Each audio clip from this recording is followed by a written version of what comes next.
During the golden age of comic books, things were a bit like the Wild Wild West. A new breed of heroes emerged, known as superheroes, and the creators were still figuring out what would make them click with readers.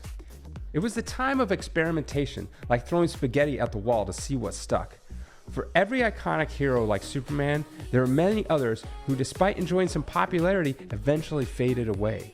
Some had their own radio shows, even made it to the big screen, but over time, people moved on. From being canceled for being too sexy or forgotten when the publishers went out of business, these are some of the lost superheroes of the golden age. This is the Green Llama, not that kind of llama, but a Buddhist llama, which means spiritual master or teacher. Now why is he green? Because the writers like the G sound. Originally he was called the Gray Llama, but after some cover art mock-ups, they didn't like the way the colors looked, so they changed it to green. At first he was only created as a competitor to the popular detective The Shadow. He first appeared in 1940 in the pulp magazine Devil Detective No. 5. He would later get his own comic debut in Prize Comics No. 7 later that same year. His powers changed throughout the years. At first he just had super strength that he got from radioactive salt. Yes, salt. Back then everyone got their powers from some radioactive material. Later they decided to copy the popular superhero Captain Marvel, and he could change into a superhero if he said these words, Om Mani Padme Hum. His own comic didn't last long and was canceled in 1946. But people couldn't let the Green Llama go. They said he had a face for radio. He had his own radio show in 1949, which lasted only about 11 episodes. Almost had a TV show too. Since then, he faded into obscurity, only popping up here and there in some random publications that had the rights at the time. Imagine being so sexy that you nearly got the entire comic book industry banned. Well, that's what almost happened. The Phantom Lady first appeared in Police Comics in 1941. After a few years, the publication stopped writing new stories with her. So then another company decided to use her, which brought confusion as no one knew who actually owned the rights to the character. Around this time, a new artist was breaking onto the scene with his over-sexualized female characters.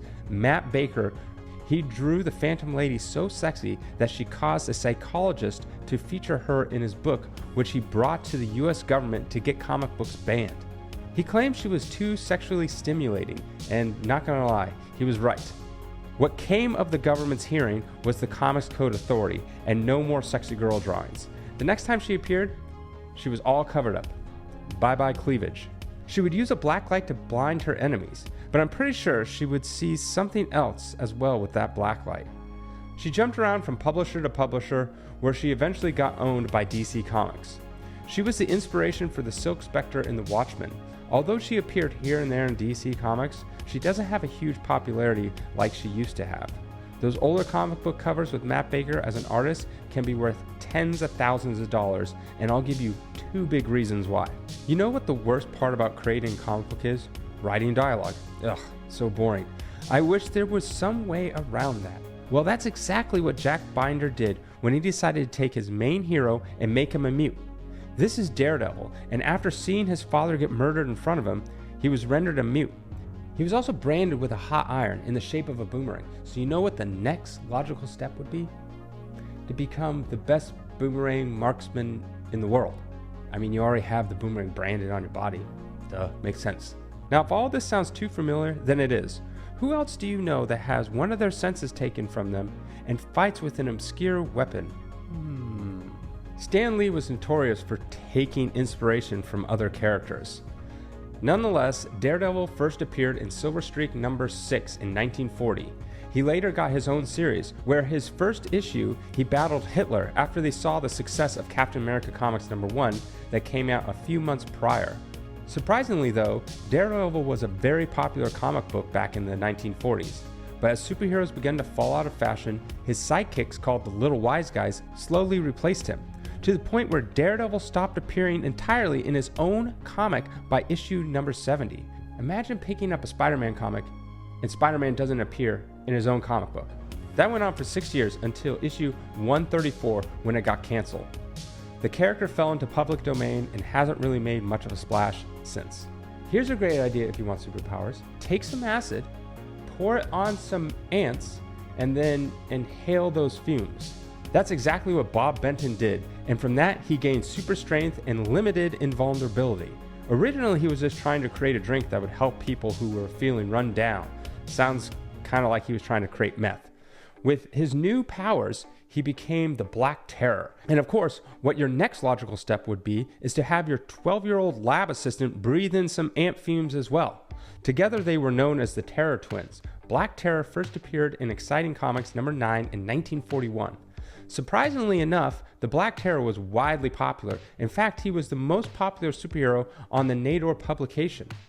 He appeared in many different comic lines, but as the 1940s decade came to an end, so did the Black Terror. Publications ended up going out of business a few years later in 1956. The character showed up in random comics by different publishers throughout the years. Even Alan Moore tried to revive them in 2001 from his own comic book company. He never really caught on though. I'm going to describe a superhero, and you see if you can guess his name. He's from the 17th century, and he was killed by some bandits while on his way to propose to his love. After his death, he lives in a painting by day and wanders a castle by night. He is an expert sword fighter and fights Nazis. If you guessed the gay ghost, then you are correct. Yes, that is his name. He first appeared in Sensation Comics number 1 in 1942. He appeared in a handful of issues before being killed. As time went on, the meaning of the word gay changed. It used to mean happy or carefree. So he was the Happy Ghost. Still a terrible name. In future reprints, DC would change his name to the Grim Ghost, which is odd because grim is near the opposite of happy. As you can guess, they never really brought him back. In an issue of Grant Morrison's Animal Man number 25, Animal Man comes in contact with the gay ghost while in limbo. He is asked if he wants to be brought back, but he says he doesn't want to as the meaning of his name has changed, and he himself is not a homosexual. So I guess instead of wanting to change your superhero name, you'd rather just stay dead. Yeah, totally makes sense. Do you know who the great nephew of the Lone Ranger is? I'll give you a hint. He's green. Nope, not the Hulk. Not Green Lantern. The Green Hornet. The Green Hornet first appeared as a radio program back in January 31st of 1930. He had many similarities to Batman, even though he came out a few years prior. They are both extremely rich. In the beginning, they both used a gun. Each had a car, which the Green Hornet called Black Beauty. Both were detective vigilantes that fought crime using their alter ego. The Green Hornet was a huge hit. He even got his own movie serials back in the 1940s. He branched off into comics in December of 1940 with Green Hornet Comics number 1. They were based off his radio show and ended after 6 issues. From there, it was picked up by another publisher and ran until 1949. The comic and the character started to fade away until the 1960s, when they made a TV show that featured Bruce Lee's first adult role here in the States. They had a couple comics that followed that TV series, but only lasted 3 issues. From there, the character faded away completely, with his next appearances briefly in 1989 through the mid-90s. Other than that, there's a movie that came out about a decade ago, and then some random appearances in some short-lived comic series. In the same year that Batman came out, another superhero hit the comic book scene, although this superhero wasn't as big as Batman. It was Dollman, who was a chemist that invented a formula that could shrink him down to just 6 inches, but keeping his full-size strength. He first appeared in Feature Comics number 27, and was Quality Comics, who was the publisher's first ever superhero, and this was also the first shrinking hero ever. He came out 2 decades before Ray Palmer's The Atom and Hank Pym's Ant-Man. He became Feature Comics' lead feature up to issue number 139 in 1949. He also had his own self-titled comic line, Dollman, which ran from 1941 through 1950. At one point, they gave him a sidekick, which was a Great Dane called Elmo the Wonder Dog. The publisher of Quality Comics went out of business in 1956, and DC acquired all their superheroes. Dollman didn't appear for 2 decades, when he was finally featured in Justice League of America 107 as the Freedom Fighters. With multiple shrinking heroes out by this point, there was little room for Dollman, and he mostly just faded away, only appearing as a side character from time to time. With World War II going on, patriotic heroes were very, very popular. Fawcett Publication, which was most famously known for Captain Marvel, or later called Shazam, also came out with another very popular character during the same time. Spy Smasher first appeared in Whiz Comics #2, which was also the very first appearance of Captain Marvel as well in February of 1940. Spy Smasher had no superpowers. He was just a very good detective and used a number of gadgets or specialized vehicles. He became so popular that he even got his own movie serial in 1942, but as World War II came to an end, he began to fall out of favor. So they tried to change his name to Crime Smasher in 1946. That name change didn't help, and his last published appearance was in 1948.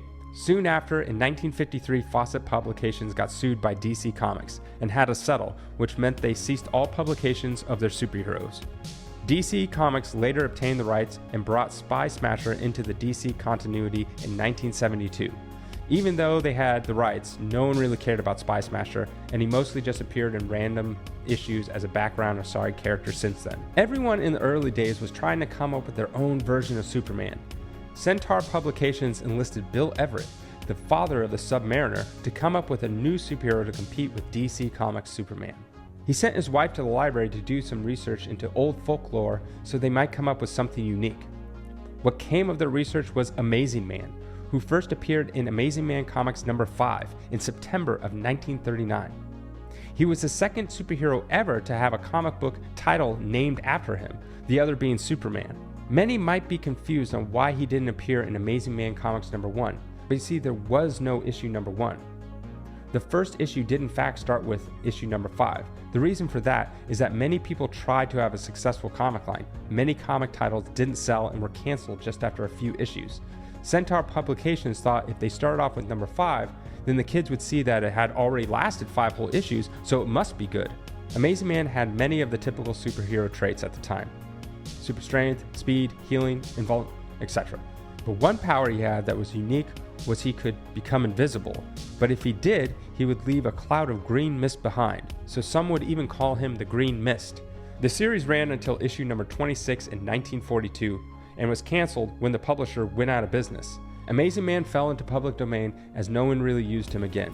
He appeared in some indie comics and even Marvel since he was free to use, but just as a side character. What do you get when you mix Tarzan and Batman?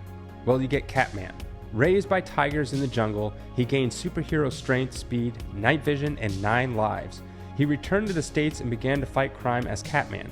He first appeared in Crash Comics Adventures #4 in September of 1940. He became so popular that he took over the entire comic book and then got retitled Catman Comics in May of 1941. By its first issue, he got a female sidekick called Kitten. Catman Comics ran for 33 issues, with the last one being number 32 due to some numbering inconsistencies. It ended in 1946 when the publisher went out of business. The characters fell into public domain, and it wasn't until the 1980s that AC Comics made a few issues. It got a couple more issues from Dynamite Entertainment, and most recently it was turned into an animated web series by YouTuber Austin McConnell. As you can see, there's a lot of popular superheroes that never really made it very far, and after a few years or even a decade, they faded away. I hope you like this little bit of comic book history, and have a great day.